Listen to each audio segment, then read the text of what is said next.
I know you did wrestling, did some lifting competitions. Yeah, I was first a pro strongman, then a pro wrestler, and then a pro bodybuilder. Obviously, I've had multiple businesses along the way. I created and sold my first business in my mid-20s. I went to college. I have a major in theology, a minor in philosophy, but I had zero intention of getting a job when I was done. I knew that I wanted to do things my way. I knew I wanted to pursue my weightlifting. Didn't really know how I was going to monetize it, but that's a whole different story. I love to coach. I love to help people recognize and attain their potential. Not many Americans can say this, but I've actually been to North Korea, not South, North. We had a wrestling show that was called Wrestling for Peace. They had no idea what wrestling was because they're locked off from the rest of the world. We got to the ring and we had to acknowledge all the powers that be that were in these humongous chairs. North Korean, some sort of politicians or whatever you want to call them. I think what is really most important to talk about with my story is that you see all this stuff that I've done. I've been to a pro level, internationally recognized in 3 different sports. I've been an entrepreneur from the jump, many successful businesses, owned a gym, clothing line. My story is very different than most. They spend 40 years doing something that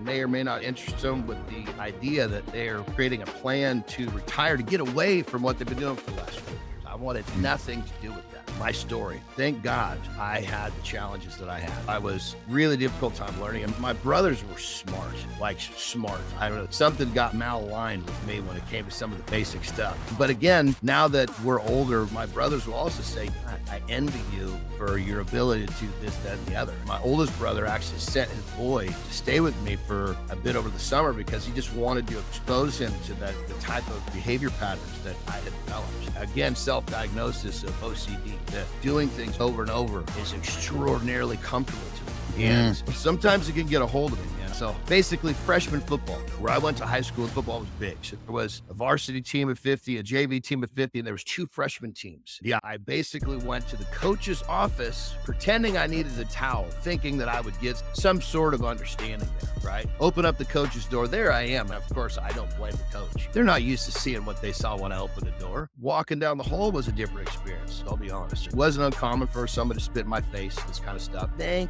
God. Because all this stuff, number one, I was told I couldn't from the beginning. So when someone tells me I can't as an adult, I've heard this my whole life. When I went from pro strongman to pro wrestling, I was 34 years old. You can't do that. I'm going to try. Oh yeah. I could have very easily said I have all these problems. And that's why I never did anything that my heart wanted me to do. And unfortunately, too many people listen to the people that tell them that they can't. Even if I literally took a crack at something and it didn't work out and I fell forward, I'm going to get up a few steps beyond where I fell. It may not turn out exactly like you want, but when you're chasing down things that are big and people are telling you can't, look at all the stuff that whooped your ass. Look at all the stuff that challenged you. Look at all the stuff that you thought was so terrible at the time that didn't kill you. So what's going to happen is you start to adapt this mindset. You're not going to see problems. You're going to see obstacles that you can overcome with time and consistency. They didn't have one because it's like, if I have a plan B, then I'm not going to go after plan A. I love that. Well, I didn't really have a plan B because all my attention and focus was on that. To me, the plan B limits you from the audacious goal, which is why I encourage everybody to have an audacious goal.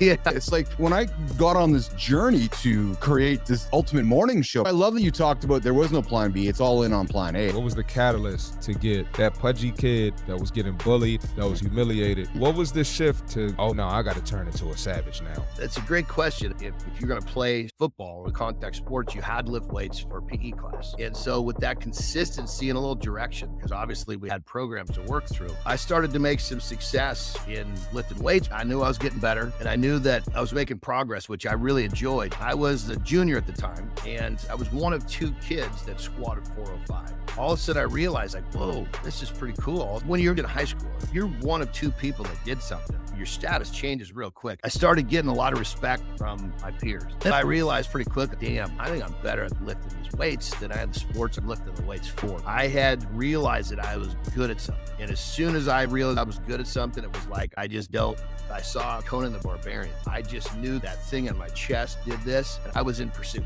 I've been looking for the answers to be a big, strong guy in the bottom of the cookie jar, the ice cream containers. I've been looking at all the wrong places, and I'm not making much progress. So then when I finally had that success with weightlifting, was like everything connected, and all of a sudden, that's when I started to enter into that mode of, holy shit, I can do what other people can't. I started developing my work ethic, and then it became predatory. I could just go into this mental place and I was going to beat you up. And I got to the point, like, I'm senior in college, I'm 260 now, I'm strong, I'm just traveling to different gyms, and I'm just stacking up weights looking for some little challenge. At that point, I was the strongest guy in the gym. So I signed up for my first Strongman contest, my pro card, went to pro nationals, placed high enough to get on the international travel team. Sometimes you only have to be right one time. Yeah. But I think when I went so in elementary school, they identified I was slow. I remember telling my mom, I'm going into middle school. And I'm like, listen, go to the principal, go to whoever, just get me out of those classes. I will find a way to make it in the normal classes. So she went to the school, got me in the normal classes. Let me tell you, right then and there, I realized, man, I'm gonna have to work twice, maybe 3 times as hard to keep my head above water. I developed this work ethic where I had to do 2-3 times more just to be par. I basically applied that to other parts of my life. I had to show up every day with everything I was supposed to do. Think of your story almost like a ship leaves the harbor and it knows it's going to the next harbor. If it doesn't know where that location is, it just wanders around and never gets anywhere. What inspires me about your story, John, is you owned it. Yeah. Marty, we hear too many times where people don't want to take responsibilities for their own story or find excuses to not own their story. You learned early on in your life that you had to own your story or you probably weren't going to achieve what you wanted to achieve. I was ready to make the sacrifice. I'm not like everyone else. Your story is like a roadmap to get you where you want to go. If you're listening to this right now, you've got a 1% survival rate. That's a good way to look at it. Yeah. You're not going to die. The meeting you're going into right now is going to be really difficult. You might be struggling with something going on in your head mentally or physically, but the reality is you're not going to die right now. I think like we talk about failure, pursuing failure. If you can pursue failure, you can pursue discomfort. But what it comes down to, it's just a simple position of recognize that, hey, I'm not going to die. The other side of that sacrifice is a slightly better version of me, because when I get better, I get to have more of what I want.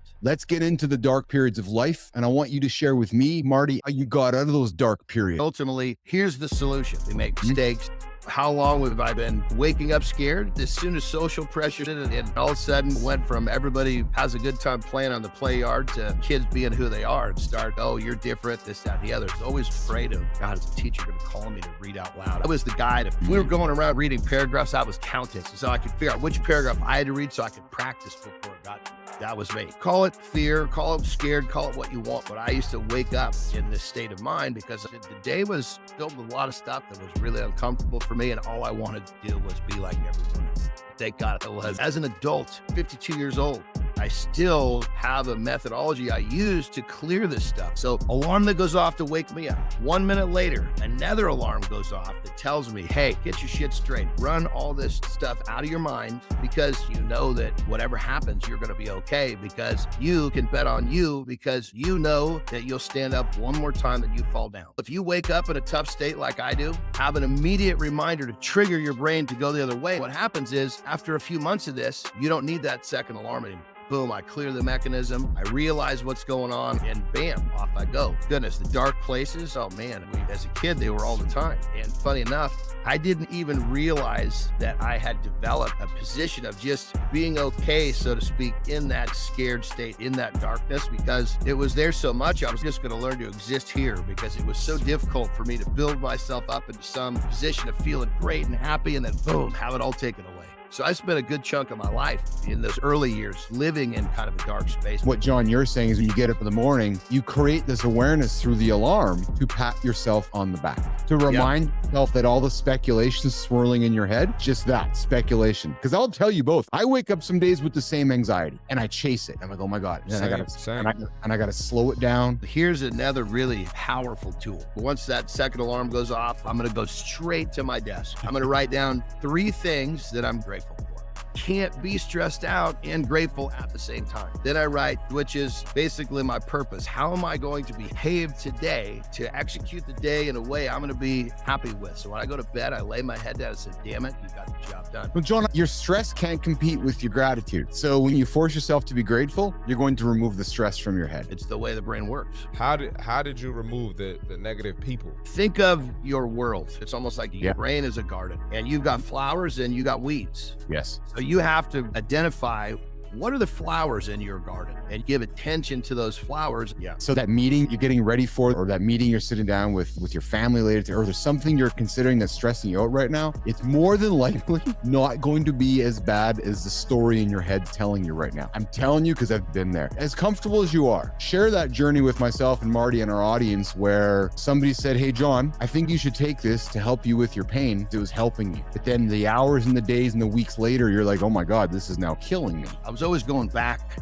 Pete, sooner than I was supposed to. So I was using the med to get through. And I start to realize, man, this med actually, to a certain extent, there's a performance enhancer because when you don't feel the pain, it's much easier to push. Now I'm taking this pill to feel normal. If I don't take this pill, I feel terrible. See, the addiction has got you at that point because that little voice is going to convince you it's okay. The way it works with the brain is that when you're addicted, just the thought of taking that pill is boom, your brain releases, it wrecks people's lives, it wrecks relationships. She saw the struggles I was going through and knew that I'd been using these pills after a surgery and I was having a hard time kicking them. So I wasn't just letting myself down, I was letting her down. And that changed it for me. John, I knew that we were going to get into kind of the topics of the pills and so forth, but I didn't know we were going to end up here. You come on stage here today and you share your story. You have 3 beautiful girls, you're a grandfather, you have a mother. They've all heard your story, yet many of us are so scared to share who we really are. 100%. And I think when it comes down to it, when you own what's going on and you're honest about what's happened to you, I know that I'm going to stand up one more time that I fall down. So what I'm getting at is that when you recognize that you have the power to continue to move forward, you also have the power to shed all the layers and be vulnerable because you know you're going to stand up one more time.